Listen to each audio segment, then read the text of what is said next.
வணக்கம் நண்பர்களே, நான் ராகவேந்திர ஆரா. இது ஆரா அப்டேட்ஸ். நேற்று மார்ச் 5ஆம் தேதி இரவு தேசிய அளவிலான ஒரு முக்கியமான மாற்றம் நமது மாநில அளவிலும் மிகப்பெரிய அளவில் அரசியலில் அது எதிரொலித்திருக்கிறது. தமிழ்நாடு ஆளுநர் RN ரவி மாற்றப்பட்டு மேற்கு வங்காள ஆளுநராக நியமிக்கப்பட்டிருக்கிறார். மார்ச் 5ஆம் தேதி இரவு 7:50 மணிக்கு மேற்கு வங்காள முதலமைச்சர் மம்தா பானர்ஜி அவருடைய எக்ஸ் சமூக தளத்திலே ஒரு பதிவை போடுகிறார். அதாவது, மேற்கு வங்காள ஆளுநராக இதுவரை இருந்த போஸ் ராஜினாமா செய்திருக்கிறார் என்றும், அவருக்கு பதிலாக மேற்கு வங்காளத்தின் புதிய ஆளுநராக தமிழ்நாடு ஆளுநராக இப்போது இருக்கக்கூடிய RN ரவி நியமிக்கப்பட்டிருக்கிறார் என்றும் உள்துறை அமைச்சர் அமித்ஷா என்னிடம் சற்று முன்பு தகவலை சொன்னார். இது அதிர்ச்சியாக இருக்கிறது. மேற்கு வங்காள மாநிலம் சட்டமன்ற தேர்தலை எதிர்கொள்ள இருக்கிற இந்த நிலையில் இந்த ஆளுநர் ராஜினாமா செய்வதும் புதிய ஆளுநர் நியமிக்கப்பட்டிருப்பதும் பல்வேறு சந்தேகங்களை ஏற்படுத்துகிறது என்று மம்தா பானர்ஜி நேற்று இரவு 7:50 மணிக்கு ஒரு பதிவை போடுகிறார். அதற்கு பிறகுதான் ஆளுநர் மாற்றப்பட்டிருக்கிறார் என்ற தகவலே வெளியே வருகிறது.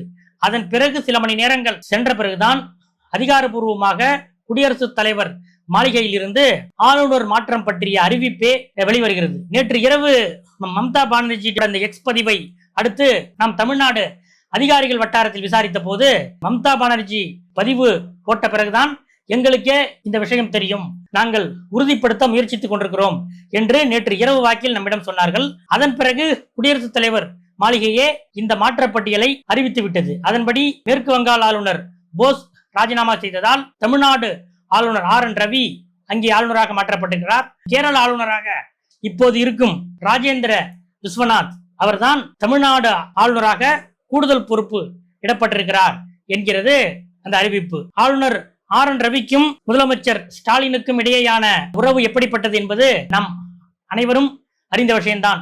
2021 செப்டம்பரில், அதாவது ஸ்டாலின் முதலமைச்சராக பொறுப்பேற்று சில மாதங்களிலேயே ஆளுநராக இங்கே வந்தார். நாகாலாந்திலிருந்து இங்கே வந்தார் RN ரவி தமிழ்நாடு ஆளுநர் என்ற அறிவிப்பு வந்த உடனேயே காங்கிரஸ், விடுதலை சிறுத்தைகள் கட்சியினர் கடுமையான எதிர்ப்பு தெரிவித்தார்கள். ஒரு உளவுத்துறை அதிகாரியை, ஒரு போலீஸ் அதிகாரியை நீங்கள் ஆளுநராக தமிழ்நாட்டில் நியமிக்கிறீர்கள் என்றால் உங்களுடைய திட்டம் என்ன என்பது எங்களுக்கு புரிகிறது என்று அப்போது காங்கிரசும் விடுதலை சிறுத்தைகளும் முதல் முறையாக அந்த ஆளுநர் நியமன அறிவிப்பு வந்த போதே அதை எதிர்த்தன. அந்த எதிர்ப்பை உறுதிப்படுத்துவது போல அவர் இந்த பதவி காலம் முழுவதும் மாநில அரசோடு தொடர் மோதல் போக்கில் ஈடுபட்டார். சட்டமன்றத்தில் ஆளுநர் உரையை அரை உரையாக வாசித்தல், சில பகுதிகளை விடுத்து வாசித்தல், அதன் பிறகு ஆளுநர் உரையை வாசிக்க மாட்டேன் என்று சொன்னது, அதன் பிறகு தேசிய கீதம் இசைத்தால்தான் வாசிப்பேன் என்று சொன்னது என்று சட்டமன்றத்தில் கடந்த ஜனவரி 20ஆம் தேதி சட்டமன்றம் கூடிய போது கூட ஆளுநர் உரை வாசிக்காமல் ஆளுநர் RN ரவி வெளிநடப்பு செய்தார். இது மட்டுமல்ல, பல்வேறு சட்ட மசோதாக்களை ஒப்புதல் கொடுக்காமல் காலம் தாழ்த்தினார். இதற்காக மாநில அரசு உச்சநீதிமன்றம் வரைக்கும் சென்று வாதாடி RN ரவி மட்டுமல்ல அனைத்து ஆளுநர்களும் அந்தந்த மாநில அமைச்சரவையின் முடிவுக்கு கட்டுப்பட்டவர்கள் தான், அதன்படிதான் செயல்பட வேண்டும் என்று உச்சநீதிமன்றம் ஒரு தீர்ப்பு கொடுத்தது. அந்த அளவுக்கு இங்கே மிகப்பெரிய ஒரு கான்ட்ரவர்சி ஆளுநராக அறியப்பட்டவர் RN ரவி. அப்படிப்பட்டவரை மேற்கு வங்காள ஆளுநராக நேற்று இரவு மத்திய அரசு நியமித்திருக்கிறது. இந்த நிலையில் தேர்தலுக்கு முன்பு ஆளுநர் RN ரவி மேற்கு வங்காளத்தில் என்ன செய்ய போகிறார், கேரளா ஆளுநராக இப்போது இருக்கக்கூடிய ராஜேந்திர விஸ்வநாத் தமிழ்நாட்டில் என்ன செய்ய போகிறார் என்ற எதிர்பார்ப்பு ஏற்பட்டுள்ளது. ஏனென்றால் முதலமைச்சர் ஸ்டாலின் நிர்வாக ரீதியாக ஆளுநரை அப்புறப்படுத்த வேண்டும், இந்த ஆளுநரை மாற்ற வேண்டும் என்றெல்லாம் குடியரசுத் தலைவர் வரை முறையிட்டாலும் அரசியல் மேடைகளில் இந்த ஆளுநரை தேர்தல் வரைக்கும் இங்கேயே வைத்திருங்கள், அப்போதுதான் எங்களுடைய திமுக தொண்டர்கள் எழுச்சியாக இருப்பார்கள், அவர் ஆளுநர் RN ரவி பேசுகிற ஒவ்வொரு பேச்சும் எங்களுக்கு சாதகமாக அரசியல் களத்தில் மாறும், அதனால எந்த காரணத்தை முன்னிட்டும் தேர்தலுக்குள்ள அவரை மாத்திராதீங்க என்று முதலமைச்சரே பகிரங்கமாக அரசியல் மேடைகளில் பேசிய சம்பவங்களும் உண்டு. இதன்படி பார்த்தால் ஆளுநர் RN ரவி மாற்றப்பட்டது எந்த அடிப்படையில் என்ற விவாதமும் தமிழ்நாடு அரசியலில் இப்போது சூடுபிடித்திருக்கிறது. இது ஒன்று. இன்னொன்று, மாநிலங்களவை தேர்தல், அதாவது ராஜ்யசபா தேர்தல், அதிலே நேற்று போட்டியின்றி 6 பேரும் கிட்டத்தட்ட தேர்ந்தெடுக்கப்பட்டிருக்கிறார்கள். அதாவது திமுக கூட்டணி சார்பில் திருச்சி சிவா, பேராசிரியர் கான்ஸ்டான்டைன் ரவீந்திரன் ஆகிய 2 பேரும், காங்கிரஸ் சார்பில் கிறிஸ்டோபர் திலக் அவரும், தேமுதிக சார்பில் LK சுதீஷ் அவரும் நேற்று வேட்புமனு தாக்கல் செய்தார்கள். அவர்களுக்கு எதிராக போட்டியிட யாரும் இல்லை. அதே போல அதிமுக சார்பில் இப்போது எம்பியாக இருக்கிற டாக்டர் தம்பிதுரை, பாட்டாளி மக்கள் கட்சி சார்பில் டாக்டர் அன்புமணி இருவரும் நேற்று வேட்புமனு தாக்கல் செய்தார்கள். இந்த 6 பேரும் அடுத்த செட்டு எம்பியாக, ராஜ்யசபா எம்பியாக தமிழ்நாட்டில் இருந்து தேர்வு செய்யப்படுவது உறுதியாகிவிட்டது. இதுல என்ன ஒரு அரசியல் என்னன்னு கேட்டா, திமுகவில் இப்போது ராஜ்யசபா எம்பியாக ஆகியிருக்கும் பேராசிரியர் கான்ஸ்டான்டின் ரவீந்திரனுடைய அந்த அவருடைய தேர்வு அதுதான் அரசியல் ரீதியான விவாதங்களை ஏற்படுத்தி இருக்கிறது. பேராசிரியர் கான்ஸ்டான்டின் ரவீந்திரன் 10 வருடங்களுக்கு முன்பு, அதாவது 2016ஆம் ஆண்டு தேமுதிகவில் இருந்து விலகி திராவிட முன்னேற்ற கழகத்துக்கு வந்தவர். அப்படிப்பட்டவருக்கு பெரிய அளவு இதுவரை எந்த வாய்ப்பும் அளிக்கப்படவில்லை. ஒரு முறை அம்பத்தூர் சட்டமன்ற தேர்தலில் போட்டியிட்டார். அதன் பிறகு தேமுதிகவில் இருந்தபோது அவர் திமுகவை கடுமையாக விமர்சித்திருக்கிறார். தயாநிதி மாறனை எதிர்த்து நாடாளுமன்ற தேர்தலில் எல்லாம் அவர் போட்டியிருக்கிறார் என்று இப்போது திமுகவுடைய நிர்வாகிகளே சமூக வலைதளங்களில் இப்படிப்பட்டவருக்கு மீண்டும் ராஜ்யசபாவா என்று கேள்விகளை எல்லாம் எழுப்பி வருகிறார்கள். ஆனால் அவரை ராஜ்யசபா எம்பியாக அனுப்பியதற்கு காரணம் விஜய் தான். என்ன சொல்றீங்கன்னு கேட்டா, ஆமாம், விஜய்க்கு குறிப்பாக தென் மாவட்டங்களிலே இருக்கக்கூடிய கடலோர அந்த பகுதிகளில் பெர்னாண்டோ மீனவர்களுடைய வாக்குகள் விஜய்க்கு செல்லும் என்று ஒரு ஆய்வு திமுக நடத்திய ஒரு சர்வேயில அவங்களுக்கு உறுதியாக அந்த தகவல் கிடைத்தது. அதன்படிதான் முதலமைச்சருடைய மாப்பிள்ளை சபரீசன் அண்மையில் தூத்துக்குடி, திருநெல்வேலி, கன்னியாகுமரி உள்ளிட்ட கடலோர மாவட்டங்களுக்கு ஒரு சிறப்பு ஆய்வை மேற்கொண்டார். அப்போது அவர் திமுக நிர்வாகிகள் மத்தியில் கேட்ட கேள்வி, விஜய்க்கு இங்க எப்படி இருக்கு, காங்கிரஸ் நம்ம கூட்டணியில் இருக்கணுமா வேண்டாமா என்பதுதான்.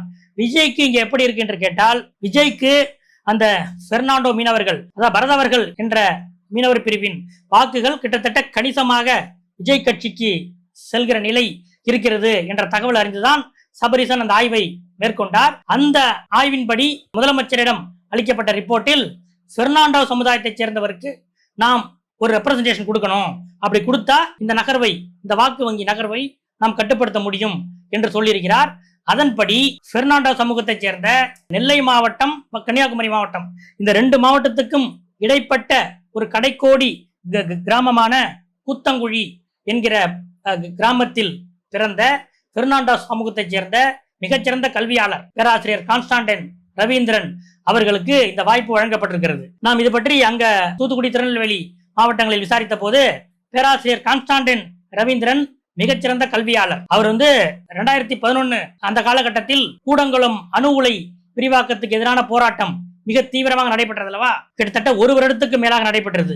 அந்த போராட்டங்களில் எல்லாம் இவர் முக்கிய பங்காற்றியவர். அப்படிப்பட்ட ஒருத்தர் அதன் பிறகு தேசிய முற்போக்கு திராவிடர் கழகத்துக்கு சென்றார். அங்கே தேமுதிகவில் உரிய அளவில் அவருடைய விஜயகாந்துடைய அரசியல் செயல்பாடுகள் பிடிக்காத காரணத்தால் இந்த மக்கள் நல கூட்டணி இதெல்லாம் வச்சார்ல 2016ல, அதெல்லாம் இவருக்கு பிடிக்காத காரணத்தால 2016 சட்டமன்ற தேர்தலுக்கு பிறகு திமுகவில் சேர்ந்தார். திமுகவில் இவருடைய அறிவை வெகு காலமாக அவர்கள் பயன்படுத்தவே இல்லை. மிக சமீபத்தில் தான் அவர் ரைசிங் சன் என்ற ஆங்கில நாளிதழுக்கு ஆசிரியராக நியமிக்கப்பட்டார். அதில் சிறப்பாக செயல்பட்டு வந்தார். டிவி விவாதங்களில் திமுகவுக்கு மிக சிறப்பான ஒரு வக்கீலாக, ஒரு வழக்கறிஞராக அவர் பணியாற்றினார். ஆங்கில ஊடகங்களிலும், அதாவது தேசிய அளவிலான ஆங்கில ஊடகங்களிலும் திமுகவின் நிலைப்பாட்டை சரளமான ஆங்கிலத்திலே எடுத்து வைக்கிற ஒரு திறமை பெற்றவர். இந்த பரதவர் சமூகம் எனப்படுகிற பெர்னாண்டோ சமூகத்திலிருந்து வலம்புரி ஜான் அவர்களுக்கு பிறகு ஒரு மிகச்சிறந்த அறிவாளியாக கருதப்படுகிறவர் கான்ஸ்டான்டின் ரவீந்திரன். இதையும் தென் மாவட்ட திமுக நிர்வாகிகள் நம்மிடம் கூறுகிறார்கள். வலம்புரி ஜான் நெல்லை மாவட்டம் உவரி கிராமத்தில் பிறந்தவர். அந்த உவரியிலிருந்து சுமார் 7-8 கிலோமீட்டர் தூரத்தில் இருப்பதுதான் கூத்தங்குழி கிராமம். அந்த கிராமத்தில் பிறந்தவர் தான் பேராசிரியர் கான்ஸ்டான்டின் ரவீந்திரன். இப்படிப்பட்ட ஒரு ஒப்பீடும் வலம்புரி ஜானையும் கான்ஸ்டான்டின் ரவீந்திரனையும் ஒப்பிட்டும் அங்கே இப்போது பாராட்டி பேசுகிறார்கள். இப்படிப்பட்டவருக்கு விஜயுடைய என்ட்ரி காரணமாகத்தான் 10 வருடங்கள் கழித்து அவருடைய சமுதாயம் சார்ந்து அவருக்கு இந்த வாய்ப்பை திமுக தலைமை அளித்திருக்கிறது என்பதுதான் ரொம்ப சோகமானது. காலம் கடந்த ஒரு முடிவென்றாலும் இதற்கு பின்னாடியில் இருக்கிறது விஜய் தான். இதுக்கு நாங்க விஜய்க்கு தான் நன்றி சொல்லணும் என்று திமுக நிர்வாகிகளே நம்மிடம் வெளிப்படையாக இப்படி சொல்கிறார்கள். பெர்னாண்டோ சமூகத்தின் வாக்குகள் விஜய்க்கு செல்கின்றன என்ற காரணத்துக்காக உடனடியாக இந்த சட்டமன்ற தேர்தலில் பாருங்க, நாங்க இவர்களுக்கு வாய்ப்பு கொடுத்திருக்கிறோம் என்று சொல்லி ஓட்டு கேட்கலாம் என்பதற்காக இந்த முடிவை திமுக தலைமை எடுத்திருக்கிறது. எது எப்படி என்றாலும் பேராசிரியர் கான்ஸ்டான்டின் ரவீந்திரனுக்கு அளிக்கப்பட்ட இந்த எம்பி பதவி வரவேற்கத்தக்கது. அதுவும் காலம் கடந்தது. அதற்கும் காரணம் விஜய் தான் என்பதுதான் திமுக நிர்வாகிகளின் ஒரு மனக்கருத்தாக இருக்கிறது. இதுதான் இன்றைய அரசியல் அப்டேட். அடுத்தடுத்த அப்டேட்டுகளோடு உங்களை அடுத்த வீடியோவில் சந்திக்கிறேன். நன்றி, வணக்கம்.